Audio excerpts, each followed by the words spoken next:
मैं शिव चर्चा या आडम्बर में नहीं जाता।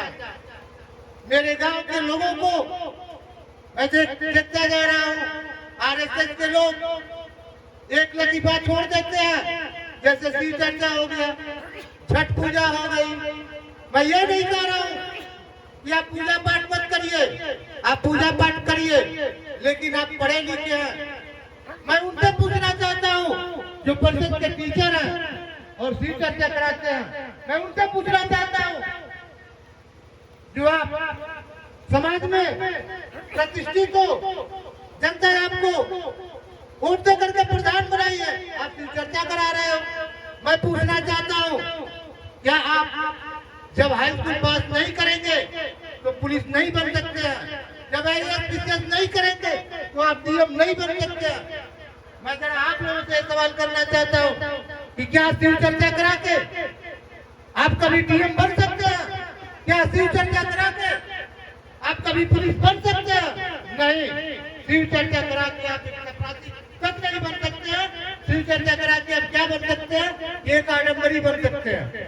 मैं पूछना चाहता हूँ माताओं बहनों से जो शिव चर्चा बहुत तेजी से करती है, क्या शाम को सास को अपने पानी देती है? अगर आप उनके घर जाके देखिएगा तो अपने सास को रतिया के किनारे करने वाली वही महिलाएं होती है जो शिव चर्चा में जाके शामिल होती है। तो मैं अपने इस संगठन के माध्यम से ये आपको बताना चाहता हूँ, विशेष रूप से अपने गांव की माताओं वालों को मैं बताना चाहता हूँ कि अगर आप अपने बच्चे को डीएम बनाना चाहती हो, अगर आप अपने बच्चे को कलेक्टर बनाना चाहती हो, अगर आप अपने बच्चे को कमिश्नर बनाना चाहती हो, अगर आप अपने बच्चे को मास्टर बनाना चाहती हो, अगर आप अपने बच्चे को नेता बनाना चाहती हो तो भीम चर्चा करो, संविधान पढ़ो और संविधान के हिसाब से जो लिखा गया तुम्हारा अधिकार है उसके तहत अपने बच्चों को पढ़ाने लिखाने का काम करो। यह मैं अपने गांव के माताओं वालों से निवेदन के साथ कहना चाहता हूँ। दूसरी कड़ी में मैं अपने गांव के उन बुजुर्ग नौजवान साथियों से मैं कहना चाहता हूँ जो पढ़ लिख करके मास्टर हैं, जो पढ़ लिख करके डॉक्टर हैं, जो पढ़ लिख करके प्रधान है, जो पढ़ लिख करके BDC है, आप जरा एक बार सोच लो, आप जरा एक बार अपने ठंडे दिमाग से सोच लो कि मैं अगर मास्टर हूँ तो किसकी देन है, मैं अगर डॉक्टर हूँ तो किसकी देन है, मैं अगर डीएम हूँ तो किसकी देन है? तो संविधान की देन है। साथियों, मेरी माताएं बहनें बहुत तेजी से शिव चर्चा में जा रही हैं। शिव चर्चा में क्या हो रहा है? एक वहाँ मनुबाजी बैठा है, आप 10-20 रुपया घर से ले जाकर के प्रेम से उसका चढ़ावा कर रही है और वह पैसा वो अपने बच्चों को पढ़ा रहा है। आप जरा एक बार ठंडे दिमाग से सोच के देख लीजिए कि शिव चर्चा का पैसा कहाँ जाता है और कौन लेता है, आपको समझ में आ जाएगा। इस नाते मैं आप लोगों से आग्रह निवेदन प्रार्थना करता हूँ कि आप शिव चर्चा की तरफ न जा करके संविधान की तरफ जाइए। आपके सामने सरकार आपकी सारी चीजें छीनती जा रही है, लोग कह रहे हैं कि संविधान खतरे में नहीं है। मैं आपसे सवाल करता हूँ कि संविधान खतरे में क्यों नहीं है? आपकी हवाई जहाज प्राइवेट हो गई, आपका रेल प्राइवेट हो गया, आपकी संस्थाएं जितनी है सरकारी प्राइवेट हो गई। जरा आप बताइए, बाबा साहब के दिए हुए संविधान से आप किसमें आरक्षण लेने जाएंगे? रेल प्राइवेट हो गया, रेल में आप फार्म भरेंगे, उसमें प्राइवेट के लोग काम करेंगे, आरक्षण नाम की कोई चीज नहीं है। जो आपकी संस्थाएं प्राइवेट हो गई, LIC प्राइवेट हो गया, बैंक प्राइवेट हो गया, और मोदी जी कह रहे हैं मैं नया भारत बना रहा हूँ, मोदी जी कह रहे हैं मैं नया भारत बना रहा हूँ। अभी 14,000 करोड़ रुपया लगा करके राम मंदिर बनाया गया। मैं आप लोगों से पूछना चाहता हूँ उस राम मंदिर में घंटी हिलाने से कितने लोगों की रोजी रोटी चल सकती है? नहीं। अगर वो 14 करोड़ रुपया सरकार अगर किसी कल कारखाने में लगाई होती तो आज हमारे हजारों मजदूर उसमें काम करते, आज उसमें हमारी हजारों माताएं बहनें काम करके अपनी जीविका चलाती। किस देश में आप पले हैं? आप तो सबसे बड़े, मैं कहता हूँ कि हिंदुस्तान के सबसे बड़े अगर कोई गद्दार है तो पिछड़ी के लोग हैं। बाबा साहब ने जब आजादी आपको मिली 1947 के पहले और 1947 के बाद भी बाबा साहब ने कहा था पिछड़ी के लोगों आ जाओ मेरे झंडा तले, और मैं तुमको अधिकार दे रहा हूँ, अपने अधिकार को लो। आज उसी अधिकार के तहत आप मास्टर बन रहे हो, आप पुलिस बन रहे हो, उसी अधिकार के तहत आप डॉक्टर बन रहे हो, उसी अधिकार के तहत आप डीएम बन रहे हो। आप जरा सोचो। और पूछ किसको रहे हो? शंकर को। जहाँ मछली के पेट से लोग पैदा हो जाते हैं, कान से पैदा हो जाते हैं, ब्राह्मण क्षत्रिय वैश्य और शूद्र, मजाक इसमें तमाम पढ़े लिखे लोग बैठे हैं। मैं उनसे सवाल करना चाहता हूँ कि ब्राह्मण क्षत्रिय वैश्य शूद्र क्या राम ने बनाया? क्या कृष्ण ने बनाया? क्या शंकर ने बनाया? नहीं, यहाँ के मानववादियों ने बनाया, जिसके तहत आज भी आप गुलाम हैं। तो आप तो आडंबर के गुलामी है, और जब तक गुलामी करेंगे तब तक आपका विकास नहीं हो सकता। क्यों नहीं सरकार स्कूलों में संविधान की किताब पढ़वाती है? क्यों नहीं सरकार स्कूलों में संविधान को पढ़वाती है?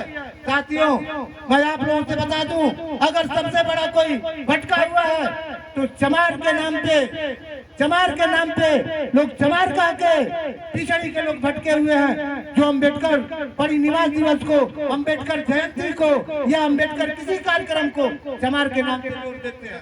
शर्म आनी चाहिए वैसे लोगों को पढ़ लिख करके जो अम्बेडकर जयंती को, अम्बेडकर परिनिवास दिवस को चमार के नाम से जोड़ते हैं। उन्हें शर्म आनी चाहिए कि उसी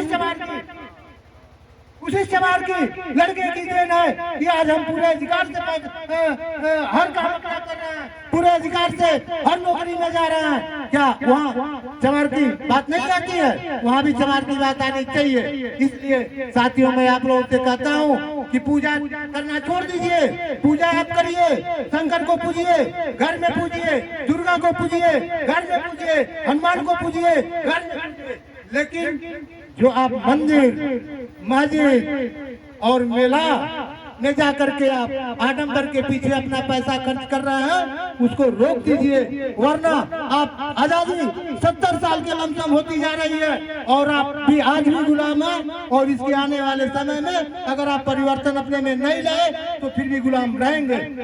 साथियों, छठ पूजा आ जाता है, मैं आपसे सवाल करना चाहता हूँ, इसमें तमाम मेरी माताएं बहनें बैठी हैं जो छठ का व्रत करती हैं। एक घर से कितना पैसा जाता है? आपने कभी इसका आकलन किया है? नहीं किया है।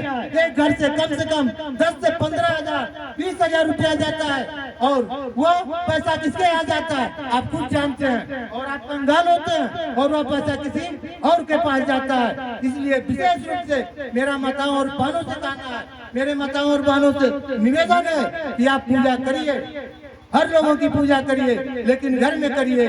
किसी मंदिर में, किसी गलत जगह पे या किसी नाले में जाकर के पूजा बंद कर दीजिए। अगर आप अपने बच्चों को कुछ बनाना चाहती हैं, आपका फ्यूचर कहाँ खड़ा है आप नहीं समझ पा रही हैं। ये सरकार जो बीजेपी सरकार चल रही है, ये शुद्ध रूप से आपको आडम्बरी बना रही है। कभी मंदिर के नाम पर, कभी नवाबी के नाम पर, यानी सिर्फ धर्म के नाम पे आपको लड़ा रही है, बांट रही है, लेकिन आप उसको समझने से परे हैं।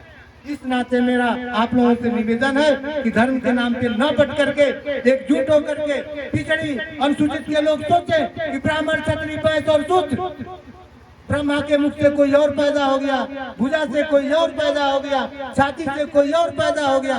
क्या ये संभव है? मछली के पेट से इंसान पैदा हो सकता? ये आप खुद सोच सकते हैं कि क्या मछली के पेट से इंसान पैदा हो सकता है? कभी नहीं हो सकता है। इस नाते आप किसी भी हमारी माताएं बहने कोई आ जाए टीका फाना लगा के मालूम चलता है कि उसमें भगवान बसे हैं, आप सब कुछ उसको दे देती हो, पैसा दे देती हो, अनाज दे देती हो, लेकिन आप जरा एक बार सोचो, तुम्हारे बच्चे की फीस बाकी रहती है, वह जमा नहीं हो पाती है, तो तुम्हारा लड़का फीस के अभाव में हाई स्कूल फेल हो जाता है। इस नाते आप लोगों से मेरा निवेदन है, आग्रह है मेरा, अम्बेडकर परिनिवास दिवस कराने का मेन मकसद यही था कि आप लोग जाने कि अधिकार संविधान के साथ मेरा क्या है। हम बच्चों को पढ़ाएंगे तभी हमारे बच्चे पुलिस बनेंगे, हम बच्चों को अच्छी शिक्षा दिलाएंगे तभी हमारे बच्चे कुछ लायक बनेंगे। आप कहाँ हो? आप आडंबर के पीछे, शिवचर्चा के पीछे दीवाना हो, और जितनी ऊंची शिक्षाएं हैं वहाँ आप नहीं पहुँच सकते, इसलिए कि वो ऊंची शिक्षाओं पे सारी मानववादियों का कब्जा है। इस नाते आप लोगों से निवेदन है, शुद्ध रूप से मेरी सखी समूह की जो महिलाएं हैं जो मेरे सखी समूह की महिलाएं हैं ब्लॉक पर मैं देखता हूँ डेली जाती है अपना 100 रुपया खर्च करके, लेकिन सरकार के रूम में एक बार भी काम नहीं करता है कि इनको सुनियोजित तरीके से इनको कहीं नियमित कर दें। ऐसा भी नहीं सरकार कर सकती है, आपको राशन दे सकती है, लेकिन अगर शिक्षा मांगेंगे तो यह सरकार आपको शिक्षा नहीं दे सकती है। शिक्षा दिन प्रतिदिन मांगी करती जा रही है। आपके बच्चे कहाँ पढ़ेंगे, किस स्कूल में जाएंगे? आपके पास फीस नहीं होगी, आप आडंबर के पीछे ऐसे ही दीवाना रहेंगे। तो पुनः मैं पिछड़ी के लोगों से, पिछड़ी के माताओं बहनों से कहना चाहता हूँ, चमार के माताओं बहनों से मैं नहीं कहना चाहता हूँ। चमार के माताओं बहनों को मैं देखता हूँ 32% जो शिव को नहीं मानती हैं, दुर्गा को नहीं मानती हैं, काली को नहीं मानती हैं। मैं पूछता हूँ आप लोगों से कि क्या उनके बच्चे अंधे हो जाते हैं? क्या उनके बच्चे गूंगे हो जाते हैं? क्या उनके बच्चे लंगड़े हो जाते हैं? और आप दुर्गा को पूछती हो, शिव को पूछती हो, राम को पूछती हो, काली को पूछती हो, फिर भी तो आप परेशान रहती हो। इस नाते लास्ट में मैं जाते जाते आपसे निवेदन करके जाना चाहता हूँ कि मेरी माताओं बहनों से लास्ट गुजारिश है कि आप पूजा पाठ करिए, लेकिन आडंबर से दूर रहिए। आज अगर मंदिरों में जो दान पेटियां हैं उस पर ताला लगा दिया जाए तो उसमें पुजारी जो पूजा करने वाला है अगर मंदिर छोड़ के नाम भाग गया तो फिर मेरा नाम नहीं।